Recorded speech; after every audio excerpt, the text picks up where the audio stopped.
ಮಾತರ್ಮೇ ಮಾತರಿಶ್ವನ್ನ ಪಿತರತುಲಗುರೋ ಭ್ರಾತರಿಷ್ಟಾಪ್ತಬಂಧೋ ಸ್ವಾಮಿನ್ನ ಸರ್ವಾಂತರಾತ್ಮನ್ನ ಜರಜರಯುತರ್ಜನ್ಮ ಮೃತ್ಯಾಮಯಾನಾಂ ಗೋವಿಂದೇ ದೇಹಿ ಭಕ್ತಿಂ ಭವತಿ ಚ ಭಗವನ್ ಊರ್ಜಿತಾಂ ನಿರ್ನಿಮಿತ್ತಾಂ ನಿರ್ವ್ಯಾಜಾಂ ನಿಶ್ಚಲಾಂ ಸದ್ಗುಣಗಣ ಬೃಹತೀಂ ಶಾಶ್ವತೀಮಾಶುದೇವ ನಾರಾಯಣಂ ನಮಸ್ಕೃತ್ಯ ನರಂ ಚೈವ ನರೋತ್ತಮಂ ದೇವೀಂ ಸರಸ್ವತೀಂ ವ್ಯಾಸಂ ತತೋ ಗ್ರಂಥಮುದೀರಯೇ ವಿಜಾನತಾಂ ಅವಿತ್ತಸ್ಯ ಮಧ್ವಸ್ಯ ಜಗತಿ ಗುರೋಃ ಪೂರ್ವಾಚಾರ್ಯಮಹಿಷ್ಠಾನಾಮಿಯಂ ಪ್ರಣತಿಮಾಲಿಕಾ ಪೂರ್ಣಜ್ಞಾನಾಯ ವಿದ್ಮಹೇ ಪೂರ್ಣಾನಂದಾಯ ಧೀಮಹಿ ತನ್ನೋ ವ್ಯಾಸ ಪ್ರಚೋದಯಾತ್. ನಾವು ಇವತ್ತು ನೋಡಲಿರುವ ಗ್ರಂಥ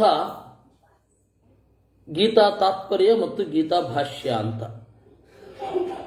ಮಹಾಭಾರತವನ್ನು ಅಧ್ಯಯನ ಮಾಡಲಿಕ್ಕೆ ಮಧ್ವಾಚಾರ್ಯರು ಕೊಟ್ಟ ಗ್ರಂಥಗಳು 4.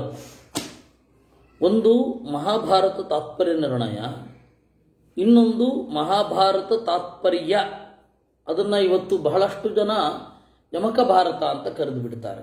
ಯಮಕ ಅಂತ ಹೇಳಿದ್ರೆ ಒಂದೇ ರೀತಿ ಕೇಳುವ ಶಬ್ದಗಳು, ಅದನ್ನು ಯಮಕ ಅಂತ ಕರೀತಾರೆ. ಆ ಯಮಕ ಭಾರತ. ಇನ್ನು ಈ ಯಮಕ ಭಾರತ ಮತ್ತು ಮಹಾಭಾರತ ಆದಮೇಲೆ ಗೀತಾ ಭಾಷ್ಯ ಮತ್ತು ಗೀತಾ ತಾತ್ಪರ್ಯ ಅಂತ 2. ಮಹಾಭಾರತ ಅನ್ನೋದು ನಮಗೆ ಬಹಳ ಮುಖ್ಯವಾದ ಒಂದು ಸಬ್ಜೆಕ್ಟ್. ಆದರೆ ಶಂಕರರಾಗಲಿ ರಾಮಾನುಜರಾಗಲಿ ಮಹಾಭಾರತವನ್ನು ಓದಿ ನೀವು ಅಂತ ಹೇಳಲಿಲ್ಲ. ಮಹಾಭಾರತದ ಬಗ್ಗೆ ಏನು ಮಾತೂ ಆಡಲಿಲ್ಲ. ಮಹಾಭಾರತದ ಬಗ್ಗೆ ಓದದೇ ಇರೋದ್ರಿಂದಾಗಿ, ಮಹಾಭಾರತವನ್ನು ಚಿಂತನೆ ಮಾಡದೇ ಇರೋದ್ರಿಂದಾಗಿ ನಾವು ಬಹಳಷ್ಟು ಕಳ್ಕೊಂಡ್ವಿ. ಮಹಾಭಾರತದ ಮನಃಶಾಸ್ತ್ರ ಏನಿದೆ ಅದನ್ನು ಬಿಚ್ಚಿಡುವಂಥದ್ದು ಗೀತೆ. ಮಹಾಭಾರತದಲ್ಲಿ ಒಂದು ಗೀತೆ ಇಲ್ಲ, ಸುಮಾರು ಗೀತೆಗಳಿದೆ. ಸನತ್ಸು ಜಾತಿಯ ಉದ್ಯೋಗ ಪರ್ವದಲ್ಲಿ ಬರುತ್ತೆ. ನಾವು ಈಗ ನೋಡುವ ಗೀತೆ ಭೀಷ್ಮ ಪರ್ವದಲ್ಲಿ ಬರುವಂಥದ್ದು. ಇದಾದ ಮೇಲೆ ಶಾಂತಿ ಪರ್ವದಲ್ಲಿ ಸಾಲು ಸಾಲು ಗೀತೆಗಳು ಶುರು ಆಗತ್ತೆ. ಮಂಕಿ ಗೀತ ಅಂತ ಒಂದುಂಟು. ಮಂಕಿ ಅಂತ ಹೇಳಿದ್ರೆ ಒಬ್ಬ ಋಷಿ. ಮಂಕ ಅನ್ನೋದಕ್ಕೆ ನಮ್ಮಲ್ಲಿ ಒಳ್ಳೆ ಅರ್ಥ ಇದೆ ವಾಸ್ತವಿಕವಾಗಿ. ಮಕಿ ಮಂಡನೆ ಅಂತ. ಯಾರು ಚಂದ ಇರ್ತಾರೋ ಅವರು ಮಂಕಿ, ಹಾಗರ್ಥ. ಸಂಸ್ಕೃತದಲ್ಲಿ ಮಂಕ ಅಂದರೆ ಚಂದ ಅಂತ. ಮಂಕಿ ಗೀತೆ ಅಂತ ಹೇಳಿ ಒಂದು ಗೀತೆ ಉಂಟು ಮಹಾಭಾರತದಲ್ಲಿ. ಆಮೇಲೆ ಜೈಗೀಷವ್ಯ ಗೀತೆ ಅಂತ ಹೇಳಿ ಇದೆ. ಹೀಗೆ ಬೇರೆ ಬೇರೆ ಬೇರೆ ಬೇರೆ ಗೀತೆಗಳುಂಟು. ಸೇನಜಿತ್ ಗೀತೆ ಅಂತ ಇದೆ, ಜೈಗೀಷವ್ಯ ಗೀತೆ ಅಂತ ಇದೆ. ಹೀಗೆ ಬೇರೆ ಬೇರೆ ಗೀತೆಗಳ ನಡುವೆ ಕಿಂಪಾಕ ಗೀತೆ ಅಂತ ಒಂದುಂಟು, ಕಳ್ಳನೊಬ್ಬನ ಹಾಡು. ಶಾಂತಿ ಪರ್ವದಲ್ಲಿ 3 ಭಾಗ: ರಾಜಧರ್ಮ ಪರ್ವ, ಆಪದ್ಧರ್ಮ ಪರ್ವ, ಮೋಕ್ಷ ಧರ್ಮ ಪರ್ವ ಅಂತ. ಅದರಲ್ಲಿ ಆಪದ್ಧರ್ಮ ಪರ್ವದಲ್ಲಿ ಕಳ್ಳನೊಬ್ಬನ ಗೀತೆಯೂ ಬರುತ್ತೆ. ಅನುಶಾಸನ ಪರ್ವದಲ್ಲಿಯೂ ಸಾಕಷ್ಟು ಗೀತೆಗಳು ಬರ್ತದೆ.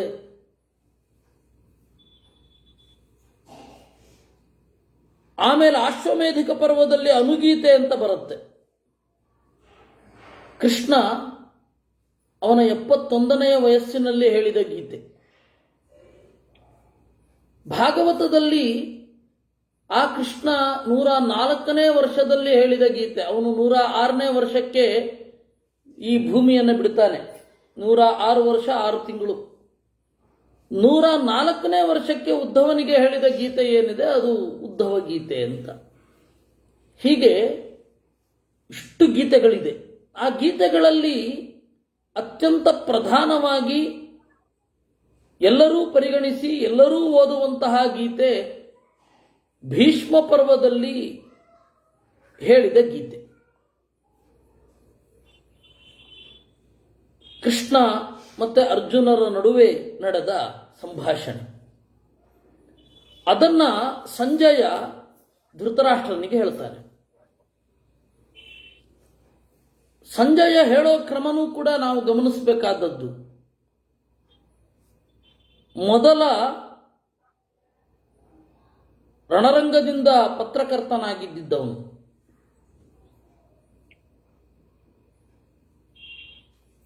ಹತ್ತನೇ ದಿವಸ ಬಂದ, ಯುದ್ಧರಂಗದಲ್ಲೇ ಭಾಗವಹಿಸ್ತಾ ಇದ್ದ ಅವನು. 10ನೇ ದಿವಸ ರಾತ್ರಿ ಬಂದ. ಧೃತರಾಷ್ಟ್ರನಿಗೆ ಭೀಷ್ಮ ಸತ್ರು ಅಂದ. ಯಾಕೆ ಅಂತ ಕೇಳಿದ್ದಾಗ ಎಲ್ಲ ಘಟನೆಯನ್ನ ಹೇಳಿ ಮಾರನೇ ದಿವಸ ಓಡಿ ಹೋದ ಯುದ್ಧಕ್ಕೆ. ಯುದ್ಧದಲ್ಲಿ ಭಾಗವಹಿಸಿ 5ನೇ ದಿವಸ ಬಂದ. ಭೀಷ್ಮ ಇದು ದ್ರೋಣಾಚಾರ್ಯರು ಹೋದ್ರು ಅಂದ. ಅದಾದ ಮೇಲೆ 2 ದಿವಸ ಆದಮೇಲೆ ಕರ್ಣ ಸತ್ರು ಅಂದ. ಆಮೇಲೆ ದುರ್ಯೋಧನ ಬಿದ್ದ ಅಂತ ಹೇಳಿದ. ಇದು ಸಂಜಯ ಹೋಗಿ ವರದಿ ಮಾಡಿದ್ದು. ಮತ್ತೆ ದಿವ್ಯ ದೃಷ್ಟಿ ಅಂತಾರಲ್ಲ ಅಂತ. ಹೌದು, ದಿವ್ಯ ದೃಷ್ಟಿ ಅಂದ್ರೆ ಇಲ್ಲೇ ಟಿವಿ ತರಹ ಕೂತ್ಕೊಂಡು ಹೇಳ್ತಾ ಇದ್ದ ಅಂತ BR ಚೋಪ್ರಾ ಅಂತರದ್ದೆಲ್ಲ ಕಲ್ಪನೆ ಮಾಡ್ಕೊಳ್ಬೇಡಿ. ಅಲ್ಲಿಗೆ ಹೋದಾಗ ಅವನ ಮನಸ್ಸಿನಲ್ಲಿ, ಒಬ್ಬ ಯೋಧನ ಮನಸ್ಸಿನಲ್ಲಿ ಏನು ನಡೀತಾ ಇರುತ್ತೆ, ಅವರ ಬ್ಯಾಕ್ಗ್ರೌಂಡ್ ಏನು, ಅದನ್ನೆಲ್ಲ ಈ ಮುಖದಿಂದ ನೋಡಿ ತಿಳ್ಕೊಳ್ಳಿಕ್ಕೆ ಸಾಧ್ಯ ಇಲ್ಲ. ಅದು ಅವನಿಗೆ ಹೊಳಿತಾ ಇತ್ತು ಅಂತ. ಮನಸ್ಸಿನಲ್ಲಿ ಆಗುವ ಘಟನೆಗಳ ಜೊತೆಗೆ ಹೇಳಿದ್ದವನು ಅಂತ. ಆ ಮನಸ್ಸನ್ನ ಅರ್ಥ ಮಾಡಿಕೊಳ್ಳುವ ಕ್ರಮ ಇದೆಯಲ್ಲ, ಅದು ದಿವ್ಯ ದೃಷ್ಟಿ. ವಿನಃ ಇವನು ಇಲ್ಲೇ ಕೂತ್ಕೊಂಡು ಟಿವಿ ತರಹ ಅಲ್ಲೇನಾಯ್ತು ಅಂದ್ರೆ ಅಂತ ಏನು ಹೇಳ್ತಾ ಇರಲಿಲ್ಲ. ಎಲ್ರಿಗೂ ಆ ತಪ್ಪು ಕಲ್ಪನೆ ಇದೆ. ಮಹಾಭಾರತನೇ ನೇರವಾಗಿ ನೋಡಿದ್ರೆ ಅದೆಲ್ಲ ಪರಿಹಾರ ಆಗತ್ತೆ. ಆದ್ದರಿಂದ ಭೀಷ್ಮ ಪರ್ವದಲ್ಲಿ ಮೊದಲು ಅವನ ದಿವ್ಯ ದೃಷ್ಟಿ ಬಂತಲ್ಲ, ಹಾಗಾದ್ರೆ ಜಗತ್ತನ್ನೆಲ್ಲ ಸುತ್ತಿ ಬಾ ಅಂತ ಹೇಳ್ತಾನೆ. ಜಗತ್ತೆಲ್ಲ ಸುತ್ತಿ ಬರ್ತಾನವನು. ಅಂದ್ರೆ ಸುತ್ತಿ ಬರೋದು ಅಂದ್ರೆ ಪ್ರಜ್ಞೆಯ ಮೂಲಕ. ಜಂಬೂ ಖಂಡ ಹೀಗಿದೆ, ಅಲ್ಲಿ ಬೆಟ್ಟ ಹೀಗಿದೆ ಅಂತೆಲ್ಲ ಹೇಳಿಕೊಂಡು ಬಂದು ಮಾರನೇ ದಿವಸ ಎದ್ದುಕೊಂಡು ಯುದ್ಧಕ್ಕೆ ಅಂತ ಹೋಗೋದು ಸಂಜಯ. ಅವನು ಸಾತ್ಯಕಿ ಸಂಜಯನನ್ನು ಕೊಲ್ಲಬೇಕು ಅಂತ 18ನೇ ದಿವಸಕ್ಕೆ ಹೋದಾಗ ಇದು ವೇದವ್ಯಾಸರು ಬಂದು, ಇವನು ಪತ್ರಕರ್ತ ಅಂತ ಶಬ್ದ ಇಲ್ಲ, ವರದಿಯನ್ನು ಹೇಳುವವ, ಇವನನ್ನು ಕೊಂದು ಬಿಟ್ರೆ ಧೃತರಾಷ್ಟ್ರನಿಗೆ ವಿಷಯ ತಿಳಿಸೋರು ಯಾರು, ಕೊಲ್ಲಬೇಡ ಅಂತ ತಡೀತಾರೆ. ಶೈನೇಯೇನ ಗೃಹೀತೋಥ ಸಂಜಯೋನಂತ ಶಕ್ತಿನ ವ್ಯಾಸೇನ ಮೋಚಿತೋ ತೈಕಃ ಧೃತರಾಷ್ಟ್ರಂ ಯಯೌ ಅಂತ ಹೇಳ್ತಾರೆ. ವೇದವ್ಯಾಸರು ಬಂದು ಬಿಡಿಸಿದ್ರು ಅಂತ. ಹೀಗಾಗಿ ಆ ಸಂಜಯ ಧೃತರಾಷ್ಟ್ರನಿಗೆ ನಿರೂಪಣೆ ಮಾಡ್ತಾನೆ. ಅಲ್ಲಿಗೆ ಸಂಜಯನ ಪಾರ್ಟೆಲ್ಲ ಅಲ್ಲಿ ನಡೀಲಿಲ್ಲ ಅಂತ ಆಯ್ತು. ಆಮೇಲೆ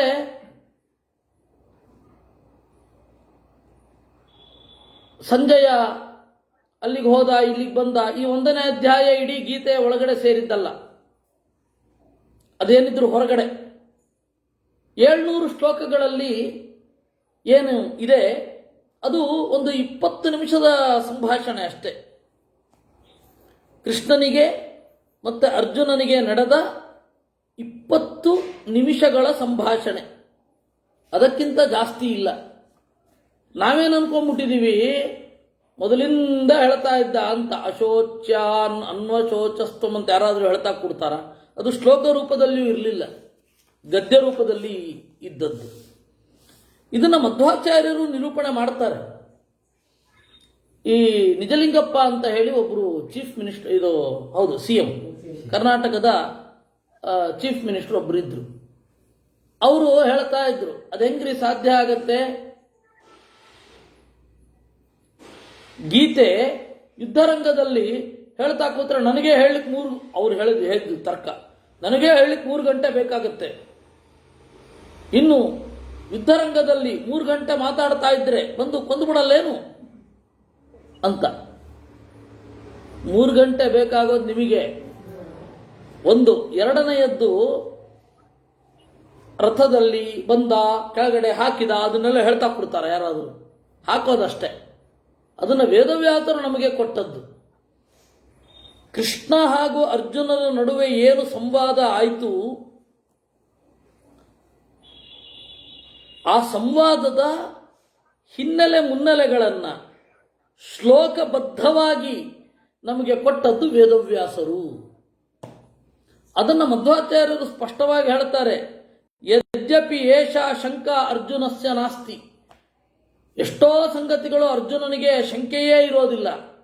ತಥಾಪಿ ಪ್ರಾಪ್ತ ಲೋಕೋಪಕಾರಾರ್ಥಂ ಭಗವತಾ ನಿವಾರ್ಯತೆ ಏಕಾಂತೆ ಕಥಯನ್ನಪಿ ವ್ಯಾಸರೂಪೇಣ ತದೇವ ಲೋಕೆ ಪ್ರಕಾಶಯಶ್ಚಿತಿ. ಏಕಾಂತದಲ್ಲಿಯೇ ಹೇಳಿದ್ದು, ಅದನ್ನು ವೇದವ್ಯಾಸರು ಜಗತ್ತಿಗೆ ಕೊಟ್ಟದ್ದು ಅಂತ. ಅದರಿಂದಾಗಿ ಗೀತೆಯನ್ನ ಏಕಾಂತದಲ್ಲಿ ಹೇಳಿದ್ದು ಯಾರು? ಕೃಷ್ಣ ಹಾಗೂ ಅರ್ಜುನರು ಮಾತನಾಡಿಕೊಂಡದ್ದು. ಅದನ್ನು ಕೊಟ್ಟದ್ದು ಯಾರು? ಕೃಷ್ಣನೇ ಇನ್ನೊಂದು ರೂಪದಲ್ಲಿ. ಇಲ್ಲ ಅಂದ್ರೆ ಕೃಷ್ಣ ಏನು ಹೇಳಿದ್ನೋ ಇವರೇನು ಕೊಡ್ತಾ ಇದ್ದಾರೋ, ಈ ತರಹದ ಪ್ರಾಬ್ಲಮ್ಗಳನ್ನೆಲ್ಲ ಸಾಲ್ವ್ ಮಾಡಿದ್ದು ಮಧ್ವಾಚಾರ್ಯ ಒಬ್ಬರೇ. ಯಾಕೆ ಅಂದ್ರೆ ಕೃಷ್ಣನೇ ವೇದವ್ಯಾಸರು, ವೇದವ್ಯಾಸರೇ ಕೃಷ್ಣ ಅಂತ. ಆದ್ದರಿಂದಾಗಿ ಗೀತೆಯ ಡ್ಯುರೇಷನ್ ಎಷ್ಟು? 20 ನಿಮಿಷ ಮಾತ್ರ.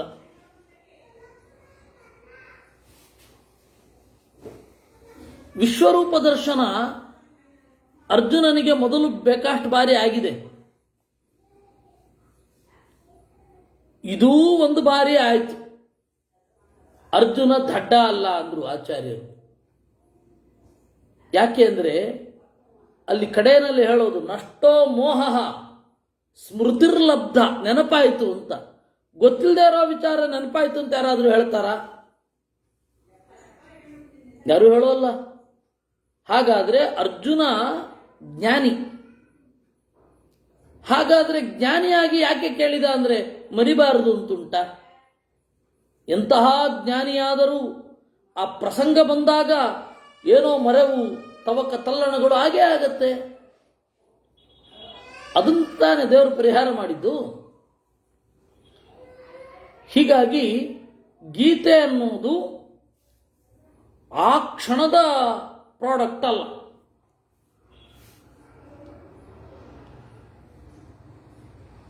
ಒಬ್ಳು ಇದ್ದಾಳೆ ಕರೆನ್ ಆರ್ಮ್ಸ್ಟ್ರಾಂಗ್ ಅಂತ. ಅವಳು ಹೇಳ್ತಾಳೆ ಪ್ರತಿಯೊಂದು ಧರ್ಮವೂ ಕೂಡ ಯುದ್ಧಕ್ಕಾಗಿ ಡಿಸೈನ್ ಆಗಿದ್ದು ಅಂತ. Every religion is designed for war ಅಂತ. ಅಲ್ಲ, ಅದು ಹಾಗೆ. ಗೀತೆ ಡಿಸೈನ್ ಆಗಿದ್ದಲ್ವೇ ಅಲ್ಲ, ಇದ್ದದ್ದನ್ನ ಹೇಳಿದ್ದು. ಬೇರೆ ಅಬ್ರಾಮಿಕ್ ರಿಲಿಜನ್ಗಳ ಬಗ್ಗೆ ನಾವು ಮಾತನಾಡೋದಿಲ್ಲ. ಆದರೆ ಭಾರತದಲ್ಲಿ ಆಗಿದ್ದು ಹಾಗಲ್ಲ. ಭಾರತದಲ್ಲಿ ಮೊದಲು ಇದ್ದದ್ದನ್ನ ಯುದ್ಧದ ಸಂದರ್ಭದಲ್ಲಿ ನೆನಪು. ಸರಿ, ಮೊದಲನೆಯ ಅಧ್ಯಾಯದಲ್ಲಿ ಅರ್ಜುನನ ವಿಷಾದ. ವಾಸ್ತವಿಕವಾಗಿ ಅಲ್ಲಿ ದುರ್ಯೋಧನನ ವಿಷಾದವೂ ಇದೆ. ಆದರೆ ದುರ್ಯೋಧನನ ವಿಷಾದದ ಬಗ್ಗೆ ಯಾರು ನೆನಪಿಸಿಕೊಳ್ಳೋದಿಲ್ಲ. ಅರ್ಜುನನ ವಿಷಾದದ ಬಗ್ಗೆ ನೆನಪಿಸಿಕೊಳ್ತಾರೆ. ಯಾಕೆಂದ್ರೆ ಅವನು ವಿಷಾದಕ್ಕೆ ದೇವರ ಉತ್ತರ ಸಿಕ್ಕಿತ್ತಲ್ಲ, ಅದರಿಂದಾಗಿ. ದುರ್ಯೋಧನ ಮತ್ತೆ ಅರ್ಜುನ ಇಬ್ಬರೂ ಕೂಡ ಮೊದಲನೆಯ ಅಧ್ಯಾಯದಲ್ಲಿ ತಮ್ಮ ತಮ್ಮ ತಲ್ಲಣಗಳನ್ನು, ಗಾಭರಿಗಳನ್ನು ತೋಡಿಕೊಂಡಿದ್ದಾರೆ. ಅದಕ್ಕೆ ಕೃಷ್ಣ ಉತ್ತರ ಕೊಡ್ತಾನೆ. ಕೃಷ್ಣ ಉತ್ತರ ಕೊಡೋದು ಸುಮಾರು 2ನೇ ಅಧ್ಯಾಯದ 11ನೇ ಶ್ಲೋಕದಿಂದ. ಅಶೋಚ್ಯಾನ್ ಅನ್ವಶೋಚಸ್ತ್ವಂ ಪ್ರಜ್ಞಾವಾದಾಂಶ್ಚ ಭಾಷಸೆ ಅಂತ ಅನ್ನೋದರಿಂದ ಉತ್ತರ. ಈ 2ನೇ ಅಧ್ಯಾಯ ಇದೆಯಲ್ಲ, ಇದರಲ್ಲಿ ದೇಹ ಬೇರೆ ಆತ್ಮ ಬೇರೆ, ಇದು ಭಾರತೀಯ ಸಿದ್ಧಾಂತದ ಪ್ರಧಾನವಾದ ಒಂದು ತತ್ವ. ವಿದೇಶಿಯರಲ್ಲಿ ಫಿಲಾಸಫಿ ಅಂತ ಅವ್ರು ಏನು ಹೇಳ್ತಾರೆ, ನೀವು ಎಲ್ಲಿಂದ ಎಲ್ಲಿಗೆ ಬನ್ನಿ, ಆ ಬುಕ್ ಆಫ್ ಜಾಬ್ ಅಂತ ಹೇಳಿ ಬಹಳ ಹಿಂದಿನದ್ದು, ಬೈಬಲ್ ಆಗಿ ಕೆಲವೇ ದಿವಸಗಳಲ್ಲಿ ಬಂದದ್ದು, that's called book of job. ಅಲ್ಲಿಂದ ಹಿಡಿದು ಮೊನ್ನೆಯ ನೀಶೆಯ ತನಕ, ಇನ್ನೂ ಅಲ್ಲಿ ಆಗ್ತಾ ಇರುವಂತಹ ತತ್ವಶಾಸ್ತ್ರದ ಚರ್ಚೆಯ ತನಕ, ಕಾರ್ಲ್ ಸೇಗನ್ನ ತನಕ, ಒಂದು ತತ್ವಶಾಸ್ತ್ರದ ಬಗ್ಗೆನೂ ತಲೆ ಹಾಕ್ತಾನೆ, ರಿಚರ್ಡ್ ಡಾಕಿನ್ಸನ ತನಕ, ಅವರೆಲ್ಲ ಏನಂತ ಚಿಂತನೆ ಮಾಡ್ತಾರೆ,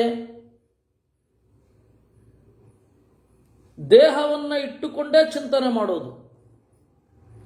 ಆದರೆ ನಮ್ಮದು ದೇಹ ಬೇರೆ ಆತ್ಮ ಬೇರೆ ಅಂತ ಶುರು ಆಗುತ್ತೆ. ಯಾಕೆಂದ್ರೆ ಎಲ್ಲಕ್ಕೂ ಅರ್ಥ ಬರೋದು ಅವಾಗಲೇನೆ. ದೇವರು ಜೀವರನ್ನು ಸೃಷ್ಟಿ ಮಾಡಲಿಲ್ಲ, ಜೀವರು ಅನಾದಿಯಾಗಿದ್ದಾರೆ ಅಂತ ಅನ್ನುವ ಮಾತಿನಿಂದ ಅವ್ರದ್ದೇನೇನು ಪ್ರಶ್ನೆಗಳಿದೆ ದೇವರ ಬಗ್ಗೆ ಎಲ್ಲ ಬಿದ್ದೋಗ್ಬಿಡುತ್ತೆ. ದೇವರು ಸರ್ವಶಕ್ತ ಆದರೆ ಜೀವರಿಗೆ ದುಃಖ ಯಾಕೆ ಬರಬೇಕು? ಜೀವರನ್ನು ಸೃಷ್ಟಿ ಮಾಡಿ ದುಃಖದಲ್ಲಿ ಯಾಕೆ ಬೀಳಿಸ್ಬೇಕು? ಸೃಷ್ಟಿ ಮಾಡಿದ್ದಲ್ವೋ, ಇದ್ದಾರೆ ಅವರು. ಜೀವರನ್ನು ಸೃಷ್ಟಿ ಮಾಡಲಿಲ್ಲ ದೇವರು, ದುಃಖವನ್ನು ತಂದಿಡಲಿಲ್ಲ. ಜೀವರು ಇದ್ದವರಿಗೆ ಶರೀರ ಕೊಟ್ಟ. ಜೀವ ಅನಾದಿ ಅಂತ ಹೇಳಿದ್ರಿಂದಾಗಿ ಅವ್ರದೆಲ್ಲ Bertrand Russell why I am not Christian ಅಂತ ಹೇಳಿ ಒಂದು ಪ್ರಬಂಧ ಬರೆದಿದ್ದಾನೆ. ಅದರಲ್ಲಿ ನಾನು ಯಾಕೆ ದೇವರನ್ನು ಒಪ್ಪೋದಿಲ್ಲ ಅನ್ನೋದಕ್ಕೆ ಅನೇಕ ಕಾರಣಗಳನ್ನು ಕೊಟ್ಟಿದ್ದಾನೆ. ಅವನು ಕೊಟ್ಟ ಕಾರಣಗಳನ್ನೆಲ್ಲ ಇಟ್ಟುಕೊಂಡು ಈಗ ನಾವು ದೇವರನ್ನು ಒಪ್ಪಲ್ಲ ಅಂತ ಮಲ್ಟಿಕಲ್ಚರಿಸಮ್ನ ವಾದ ಈಗ ಎಲ್ಲರೂ ಏನು ಇದ್ದಾರೆ ಅವರೆಲ್ಲರೂ ಮಾತನಾಡುತ್ತಾರೆ. ವಾಸ್ತವಿಕವಾಗಿ ಜೀವ ಅನಾದಿ ಅಂತ ಹೇಳಿದಕ್ಕೆ ಎಲ್ಲದಕ್ಕೂ ಉತ್ತರ ಸಿಕ್ಕಿತ್ತು. ಅವರು ಯಾವ ಪ್ರಶ್ನೆಯೂ ನಮಗೆ ಕೂಡೋದೇ ಇಲ್ಲ. ಸರಿ, ಜೀವ ಅನಾದಿ ಯಾಕೆ? ಬಿಂಬ ಪ್ರತಿಬಿಂಬ ಭಾವ ಅಂತ. ವಾಸ್ತವವಾಗಿ ಬೈಬಲ್ ಕೂಡ ಈ ಒಂದು ಸಂಗತಿಯನ್ನು ಹೇಳಿದೆ. God created man in his own image ಅಂತ. ಆದರೆ ಹೇಗೆ ಅದು, ಯಾಕೆ ಚಿಂತನೆ ಮಾಡಬೇಕು ಇತ್ಯಾದಿಗಳನ್ನು ಹೇಳಲಿಲ್ಲ. ಹಾಗಾದರೆ ಪ್ರಾಣಿಗಳಿಗೆ ಜೀವ ಇದೆಯೋ ಇಲ್ವೋ? ಇಲ್ಲ ಅಂತಾರವರು. ಗೊತ್ತಾ ನಮಗೆ, ಕ್ರಿಶ್ಚಿಯಾನಿಟಿಯಲ್ಲಿ ಪ್ರಾಣಿಗಳಿಗೆ ಅವರ ಪ್ರಕಾರ ಜೀವ ಇಲ್ಲ, ಅದಕ್ಕೆ ಕೊಂದು ತಿನ್ನಬಹುದು, ಈ ತರಹದ ವಾದಗಳೆಲ್ಲ ಬಂತು. ಆದರೆ ನಮ್ಮದರಲ್ಲಿ ಹಾಗಲ್ಲ. ಯಾಕೆ ಬಿಂಬ ಪ್ರತಿಬಿಂಬ ಭಾವ ಅಂದ್ರೆ ಏನು? ದೇವರಂತೆ ಜೀವ ಇದ್ದಾನೆ ಅಂದ್ರೆ ಏನು? ಪ್ರಾತಿಬಿಂಬ್ಯಂ ಸಾದೃಶ್ಯಂ ಅಂತಾರೆ ಮಧ್ವಾಚಾರ್ಯರು. 12ನೆಯ ಅಧ್ಯಾಯ ಗೀತಾ ತಾತ್ಪರ್ಯದಲ್ಲಿ, ಗೀತಾ ಭಾಷ್ಯದಲ್ಲಿ ಪ್ರಾತಿಬಿಂಬ್ಯಂ ಸಾದೃಶ್ಯಂ, ದೇವರಂತೆ ಇದ್ದಾನೆ, ದೇವರಲ್ಲ. ದೇವರಂತೆ ಜ್ಞಾನ ಆನಂದಗಳಿದೆ, ಆದರೆ ಅವನಿಗೆ ಅಶಕ್ತಿ ಇದೆ, ಜೀವನಿಗೆ. ದೇವರಿಗೆ ಆ ಶಕ್ತಿ ಇಲ್ಲ, ಶಕ್ತಿಪೂರ್ಣ. ಈ ತರಹದ ಜೀವನ ಬಗೆಗೆ ಮತ್ತೆ ದೇವರ ಬಗೆಗೆ ಇರುವ ಸಾಮ್ಯಗಳೇನು, ಭೇದಗಳೇನು ಎಲ್ಲವನ್ನ ನಿರೂಪಣೆ ಮಾಡ್ತಾ ಬರ್ತಾರೆ. ನಿತ್ಯವಾದ ಪದಾರ್ಥದ ಬಗ್ಗೆ ಹೇಳುತ್ತಾರೆ.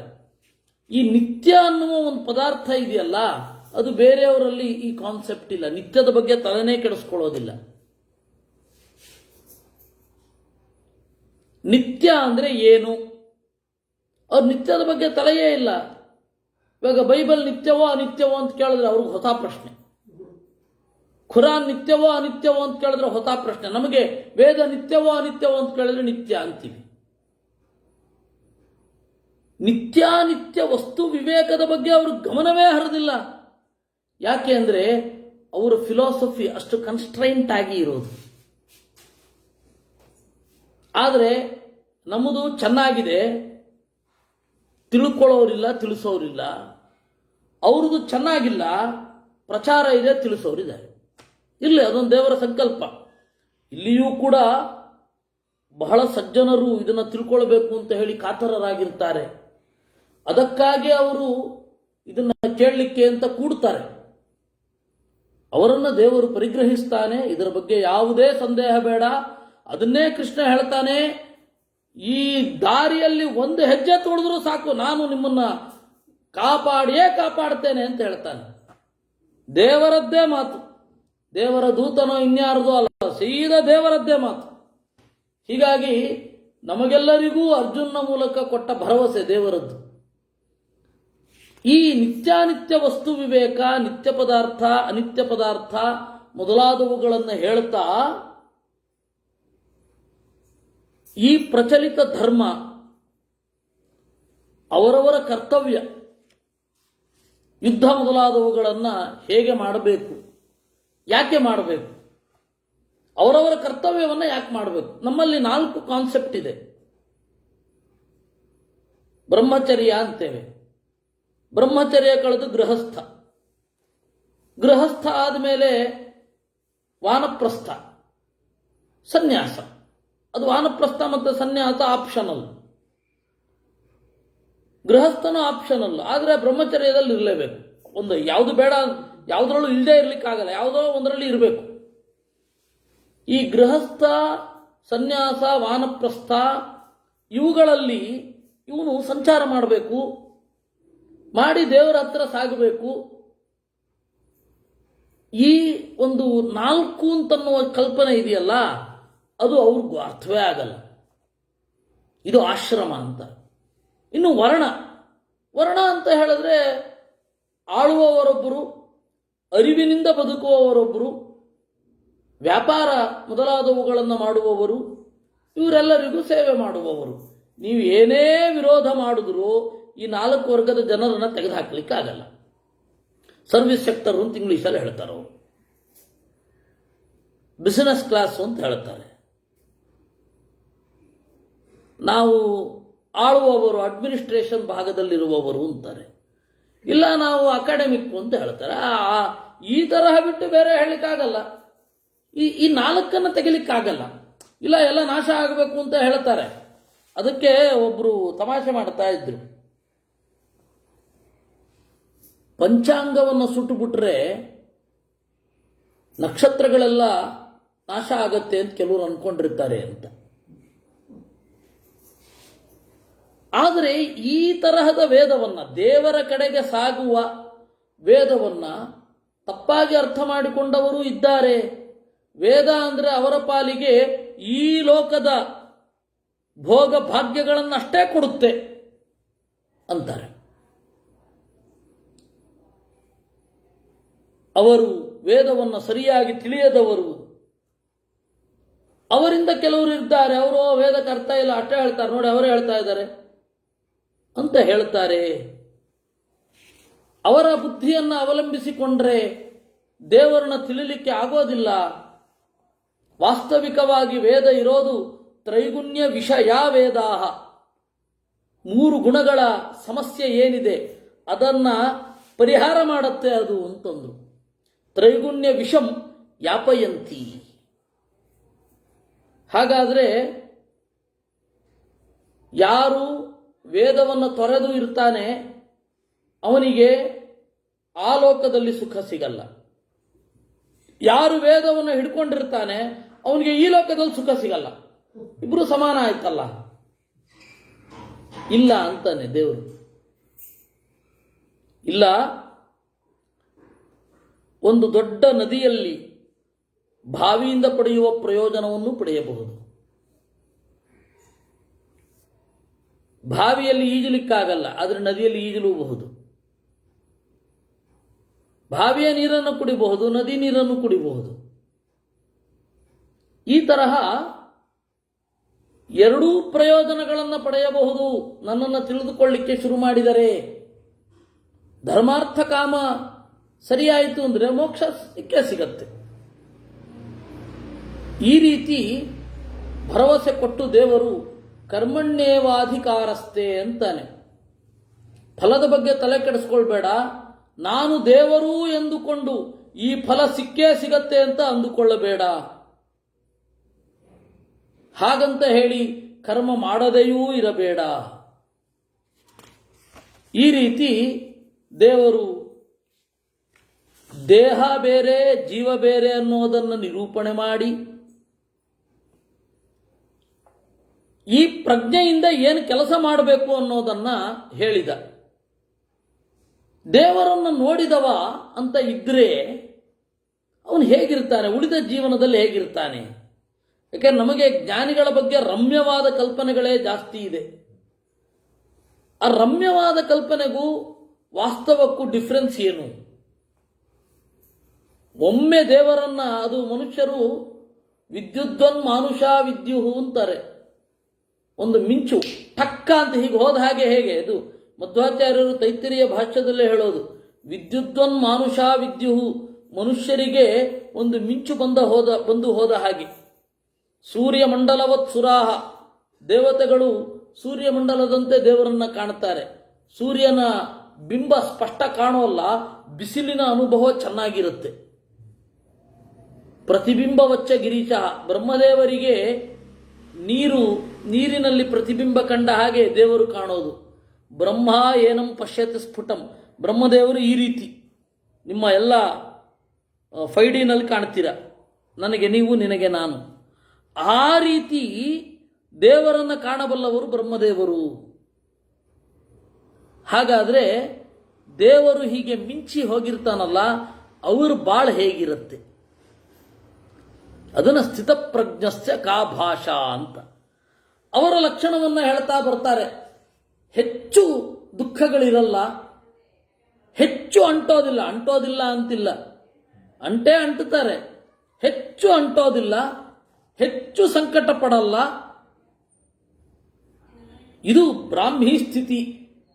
ಯಾರು ದೇವರನ್ನೇ ನೋಡ್ತಾ ಇರ್ತಾನೆ ಧ್ಯಾನದಲ್ಲಿ, ಅವನಿಗೆ ಬೇರೆ ಕರ್ಮಗಳ ಹಂಗಿಲ್ಲ. ಈ ಎಲ್ಲ ಸಂಗತಿಗಳನ್ನು ಹೇಳುವಲ್ಲಿಗೆ 2ನೇ ಅಧ್ಯಾಯ ಮುಗಿಯುತ್ತೆ. ಇನ್ನು 3ನೇ ಅಧ್ಯಾಯದಲ್ಲಿ ಶುರು ಆಗತ್ತೆ ಜ್ಞಾನ ಹಾಗೂ ಕರ್ಮದ ಒಂದು ತಿಕ್ಕಾಟ ಇದೆ ಅಲ್ವಾ ಅಂತ. ಇಲ್ಲ ಅಂತಾರೆ. ಅಲ್ಲ, ಕರ್ಮ ಅಂದ್ರೆ ಏನು ಗೊತ್ತಾ? ಯಜ್ಞ ಮೊದಲಾದ ಕರ್ಮ, ಸಂಧ್ಯಾವಂದನೆ, ಯಜ್ಞ, ಪೂಜೆ, ಆ ತರಹದ ಕರ್ಮ. ನಾವಿವತ್ತೇನೋ ಅಂದುಕೊಂಡಿದ್ದೇವಲ್ಲ, ಅದಲ್ಲ. ಅಗ್ನಿಹೋತ್ರ ಮೊದಲಾದವುಗಳು ಆ ಕರ್ಮ ಅಥವಾ ಅವರ ಕೆಲಸ ಏನು? ಒಬ್ಬ ರಾಜ್ಯ ಆಳೋದು, ಒಬ್ಬ ಅಧ್ಯಯನ ಮಾಡೋದು, ಒಬ್ಬನ ವ್ಯಾಪಾರ ಇತ್ಯಾದಿಗಳು. ಇದನ್ನು ಹೇಗೆ ಮಾಡಬೇಕಾ ಮಾಡಬಾರ್ದಾ? ಬಿಟ್ಟು ಕೂತು ಬಿಡೋದಾ? ಇಲ್ಲ. ಸನ್ಯಾಸ ಅನ್ನೋ ಶಬ್ದಕ್ಕೆ 2 ಅರ್ಥ ಇದೆ. ಒಂದು, ಸನ್ಯಾಸ ಅಂತ ಹೇಳಿದ್ರೆ ದೇವರಲ್ಲಿ ಅರ್ಪಿಸುವುದು, ಎಲ್ಲ ಕರ್ಮವನ್ನ ಮಾಡಿ. ಅದು ಎಲ್ಲರಿಗೂ ಸಾಧ್ಯ ಇದೆ. ಗೃಹಸ್ಥನೂ ಕೂಡ ಅವನ ಕರ್ಮವನ್ನು ಮಾಡಿ ದೇವರಿಗೆ ಸಮರ್ಪಣೆ ಮಾಡ್ತಾನೆ. ಸನ್ಯಾಸಿಯು ಕರ್ಮ ಮಾಡದೇ ಇರೋದು ದೇವರಿಗಾಗಿ. ಅವನು ಕೂಡ ಕರ್ಮವನ್ನು ಮಾಡಲೇಬೇಕಲ್ಲ, ಹೇಳಬೇಕು. ಅವನಿಗೂ ಅನೇಕ ಕರ್ತವ್ಯಗಳಿದೆ. ಇನ್ಫ್ಯಾಕ್ಟ್ ಸನ್ಯಾಸಿಗಳಿಗೆ ಇರುವ ಸಮಸ್ಯೆಗಳೇನೇನು ಅಂತ ನೀವು ನೋಡಿರ್ತೀರ. ಅವರಿಗೆ ಹತ್ತಿರದಿಂದ ನೋಡಿದ್ರೆ ಗೊತ್ತಾಗುತ್ತೆ. ಅವರಿಗೆ ಪಾಪ ಸರಿಯಾಗಿ ನಿದ್ರೆ ಇರಲ್ಲ, ಊಟ ಇರಲ್ಲ, ಏನೂ ಇರಲ್ಲ. ಆ ಕರ್ಮವನ್ನು ಅವ್ರು ಮಾಡಬೇಕಾ ಮಾಡಬಾರ್ದಾ? ಅವರು ಕರ್ಮಕ್ಕೆ ಬದ್ಧರಾದ್ರ ಇಲ್ವಾ? ಜಗತ್ತನ್ನೆಲ್ಲ ಏನೇ ಮಿಥ್ಯಾ ಅಂತ ಹೇಳಿದ್ರು 3 ಗಂಟೆ ಪೂಜೆ ಮಾಡೇ ಮಾಡ್ತಾರೆ. ಆದ್ದರಿಂದ ಅದೆಲ್ಲ ಸುಮ್ಮನೆ. ಜಗತ್ತು ಮಿಥ್ಯಾ, ಏನು ಇಲ್ಲ, ಮಾಯೆ, ಏನು ಹೇಳಿದ್ರು ಮಾರನೇ ದಿವಸ ನೀವು ಹೇಳಲೇಬೇಕು, ದೈನಂದಿನ ಕ್ರಿಯೆಗಳನ್ನು ಮಾಡಲೇಬೇಕು. ಸುಮ್ಮನೆ ಅವೆಲ್ಲ ದೇವರ ಅಸ್ತಿತ್ವವನ್ನು ಅಲ್ಲಗೆಳಿಲಿಕ್ಕೆ ಜಗತ್ತು ಮಿಥ್ಯಾ ಅಂತ ಹೇಳಬೇಕಷ್ಟೆ. ಯಾಕೆ ಅಂದರೆ ನಿಮ್ಮ ಭ್ರಮೆ ಈ ಜಗತ್ತನ್ನು ಸೃಷ್ಟಿ ಮಾಡಿರೋದು. ದೇವರಲ್ಲ ಅಂದರೆ ದೇವರನ್ನ ಗುಣ ಇರುವವ ಅಂತ ಚಿಂತನೆ ಮಾಡಲಿಕ್ಕೆ ಆಗಲ್ಲ ಅನ್ನೋ ದೃಷ್ಟಿ ಅಷ್ಟೆ. ವಾಸ್ತವಿಕವಾಗಿ ಅದರಲ್ಲಿ ಯಾವ ಅರ್ಥವೂ ಇಲ್ಲ. ನಿನ್ನೆ ಮಾತನಾಡ್ತಾ ಇದ್ವಲ್ಲ, ಸುಮ್ಮನೆ ಹೇಳ್ತಾ ಇರ್ತಾರೆ ಅವರು. ಜಗತ್ತು ಮಾಯೆ ಅದ್ದು ಇದ್ದು ಅಂತ. ಹೌದಾ? ಹಾಗಾದ್ರೆ ನೀನು ಇವತ್ತಿನಿಂದ ಜಗತ್ತಿನ ಬಗ್ಗೆ ಗಮನ ಕೊಡಬೇಡ ಅಂದ್ರೆ ಆಗತ್ತಾ? ಮುನೆ ಇಲ್ಲ. ವೈರಾಗ್ಯಕ್ಕಾಗಿ ಆ ರೀತಿ ಹೇಳಿದ್ರು ಅಂದ್ರೆ ಜಗತ್ತು ಸತ್ಯ ಅಂತ ತಿಳಿದುಕೊಂಡ್ರೂ ವೈರಾಗ್ಯ ಹೊಂದಬಹುದು. ವೈರಾಗ್ಯ ಅಂದ್ರೇನು? ಎಲ್ಲವನ್ನ ಬೇಡ ಅಂತ ಧಿಕ್ಕರಿಸೋದಲ್ಲ, ಓಡೋದಲ್ಲ. ರಾಗ ಅಂತ ಹೇಳಿದ್ರೆ ಭ್ರಮೆ, ಅಶೋಭನೆ ಶೋಭನ ಅಧ್ಯಾಸೋ ಭ್ರಮ ರಾಗ. ವಿರಾಗ ಅಂತಂದ್ರೆ ಆ ತರಹದ ಭ್ರಮೆ ಇಲ್ಲದೆ ಇರೋದು ಅಂತ. ಜಗತ್ತನ್ನ ಯಾವುದನ್ನ ಮಂಗಳವೋ ಅದನ್ನು ಮಂಗಳ ಅಂತ ತಿಳ್ಕೊಳ್ಳೋದು, ಯಾವುದು ಅಮಂಗಳವೋ ಅದನ್ನು ಅಮಂಗಳ ಅನ್ಕೊಳ್ಳೋದು ವೈರಾಗ್ಯವೇ ವಿನಃ ಬೇರೆ ಅಲ್ಲ. ಆದ್ದರಿಂದಾಗಿ ಜ್ಞಾನ ಹಾಗೂ ಕರ್ಮ ಒಂದಕ್ಕೊಂದು ಪೋಷಕ, ವಿರೋಧ ಅಲ್ಲ. ಅದಕ್ಕೆ ಜಗಚ್ಚಕ್ರ ಅಂತ ಒಂದಿದೆ. ಈ ಜಗತ್ತಿನಲ್ಲಿ ನಮ್ಮ ಕರ್ತವ್ಯಗಳನ್ನು ಮಾಡಲೇಬೇಕು, ಕರ್ತವ್ಯಗಳನ್ನು ಮಾಡದೇ ಇರಬಾರದು. ಈ ಜಗತ್ತಿನಲ್ಲಿ ಕರ್ತವ್ಯಗಳನ್ನು ಮಾಡುತ್ತಲೇ ದೇವರತ್ತ ತುಡಿಯಬೇಕು. ಕರ್ತವ್ಯ ಯಾರಿಗಿಲ್ಲ ಗೊತ್ತಾ? ಯಾರು ಧ್ಯಾನದಲ್ಲಿ ಕುಳಿತು ದೇವರನ್ನು ನೋಡ್ತಾ ಇರ್ತಾನಲ್ಲ ಅವನಿಗೆ. ನೋಡು, ನಾನು ಕರ್ಮ ಮಾಡ್ತಾ ಇದ್ದೇನೆ, ನನಗೆ ಕರ್ಮ ಮಾಡುವ ಅವಶ್ಯಕತೆ ಇಲ್ಲ ಅಂತಾನೆ ಕೃಷ್ಣ. ಉತ್ಸೀದೇಯುರಿಮೇ ಲೋಕಾಹ ನಕುರಿಯಾಂ ಕರ್ಮಚೇದಹಂ. ನಾನು ಸೃಷ್ಟಿ ಮಾಡಲಿಲ್ಲ ಅಂದ್ರೆ ಕೇಳೋನು ಯಾರು? ಆದರೂ ನಾನು ಕರ್ತವ್ಯ ಮಾಡ್ತೇನೆ. ಇದನ್ನು ಮನಸ್ಸಲ್ಲಿ ಇಟ್ಕೊಂಡು ದೇವರೇ ಅವನ ಕರ್ತವ್ಯವನ್ನು ಮಾಡ್ತಾ ಇದ್ದಾನೆ, ಇನ್ನು ನಾನು ಮಾಡಬಾರ್ದೆ ಅಂತ ಹೇಳಿ ಮಾಡಬೇಕು. ಇದು ಇರುವಂಥದ್ದು. ಹಾಗಾದ್ರೆ ಮನುಷ್ಯರು ದೇವರಿಂದ ದೂರ ಆಗ್ತಾರಲ್ಲ, ಅದಕ್ಕೇನು ಕಾರಣ? ಕಾಮ, ಕ್ರೋಧ ಇತ್ಯಾದಿಗಳೆಲ್ಲ ಆವರಿಸಿಕೊಳ್ಳುತ್ತೆ.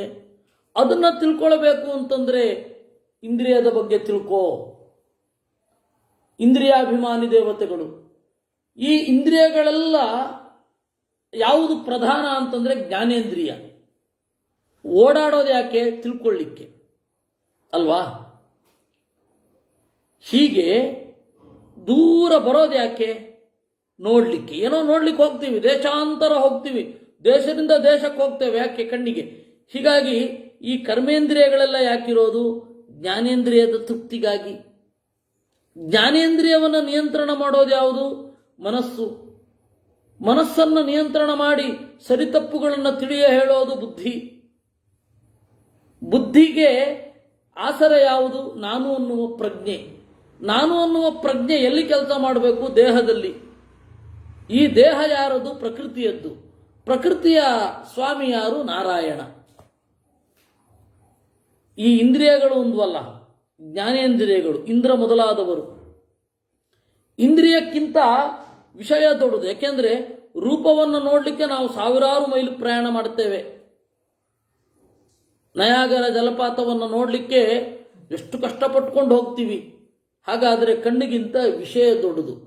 ಆ ವಿಷಯಾಭಿಮಾನಿಗಳು 3 ಜನ: ಸುಪರ್ಣಿ, ಪಾರ್ವತಿ, ವಾರುಣಿ ಅಂತ.